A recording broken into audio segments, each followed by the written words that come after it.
Q news అందించే అవకాశాన్ని సద్వినియోగం చేసుకోండి.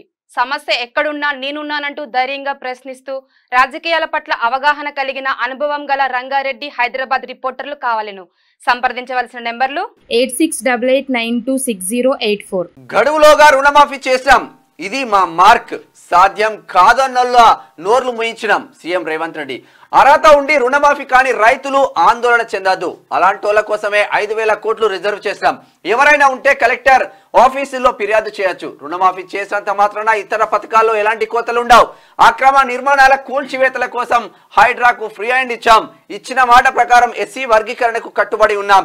బీజేపీలో బీఆర్ఎస్ విలీనం తథ్యం. కేసీఆర్ కు గవర్నర్, కేటీఆర్ కు కేంద్ర మంత్రి పదవులు వస్తాయి. కవితకు బెయిల్ కూడా వస్తుందని కామెంట్. ఢిల్లీలో మీడియాతో సీఎం చిట్చాట్. మరి ఏం జరుగుతుందో ఏం పోవడం నిజంగానే అక్కడ కవిత నిప్పులేందే పొగరాదంటారు. కవితక్కని బయటకు తీసుకురావాలంటే మరి ఇట్లా అవసరం అంట. ఆ ఒక్క విషయమే కాదు, వీళ్ళు కూడా లోపలికి పోకుండా ఉండాలంటే కూడా ఇది అవసరం అంట. అందుకని కేసీఆర్కి గవర్నర్ పదవి అంటే ఎందుకంటే రాజకీయాల్లో రిటైర్మెంట్ అయిన వాళ్ళకి గవర్నర్ పదవి ఇస్తుంటారు మ్యాక్సిమం చాలా మందికి. అయితే కేసీఆర్కి గవర్నర్ పదవి, ఆయనకి రిటైర్మెంట్కి కథం అన్నట్లు లెక్క. ఇక ఆ తర్వాత కేంద్ర మంత్రి పదవి రాజ్యసభను పంపించేసి కేంద్ర మంత్రి పదవి ఇచ్చి ఇట్లా చేద్దామని చెప్పేసి ప్లాన్ చేస్తున్నారు అని చెప్పేసి అంటున్నాడు. ఇక హరీష్ రావు ఏమో ఇక ప్రతిపక్ష నేతగా ఉంటాడంట. మరి ఏం కథనో తెలియదు కానీ అట్లా చేసిండు. ఆగస్టు 15 డెడ్ లైన్ పెట్టుకొని ఆ గడువులోగా రుణమాఫీ చేసి పాలనలో తమ మార్క్ ఎలా ఉంటుందో చూపించామని సీఎం రేవంత్ రెడ్డి అన్నారు. రుణమాఫీ ఎట్లా చేస్తారు, అసలు సాధ్యం కానే కాదు అన్నోళ్ళ నోళ్లు మూయించాం. ఇది ఇచ్చిన మాట ప్రకారం రుణమాఫీ చేసి చూపించాం. ఇప్పుడు విమర్శలు చేస్తున్న బీఆర్ఎస్ నేతలు 5 ఏళ్లలో 4 వాయిదాల్లో కూడా రుణమాఫీ పూర్తి చేయలేదు అని విమర్శించారు. శుక్రవారం ఢిల్లీలో సీఎం రేవంత్ రెడ్డి మీడియాతో చిట్చాట్ చేశారు. రాష్ట్ర వ్యాప్తంగా అర్హులందరికీ రుణమాఫీ చేశామని ఆయన వెల్లడించారు. ఏదైనా కారణాలతో ఇక్కడ చూడండి ఒకసారి, ఏదైనా కారణంతో రుణమాఫీ కాని రైతులు ఎవరైనా ఉంటే ఆందోళన చెందొద్దని, అలాంటి వాళ్ళ కోసం కలెక్టరేట్ కార్యాలయాల్లో గ్రీవెన్స్ కౌంటర్లు కూడా ఏర్పాటు చేశామని తెలిపారు. మా వద్ద ఉన్న డేటా ప్రకారం రైతు రుణమాఫీకి 26,000 కోట్ల రూపాయలు అవసరం. కానీ అందరినీ దృష్టిలో ఉంచుకొని 31,000 కోట్ల రూపాయలకు బడ్జెట్లో అప్రూవల్ ఇచ్చాం. ఏదైనా కారణాలతో రుణమాఫీ కానీ రైతుల కోసమే అదనంగా 5,000 కోట్ల రూపాయలు రిజర్వ్ కూడా చేసినట్టు పక్కకు రెడీ పెట్టిండ్రట. పైసలు టెన్షన్ 5,000 కోట్ల రూపాయలు రెడీ పెట్టిండ్రంట.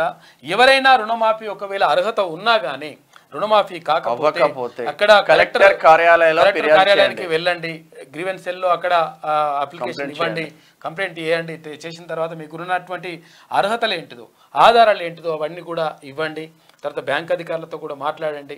మాట్లాడిన తర్వాత 100% మీకు అర్హత ఉంటే మాత్రం డెఫినెట్గా అవుతుందని చెప్పేసి ప్రభుత్వం చెప్తా ఉంది.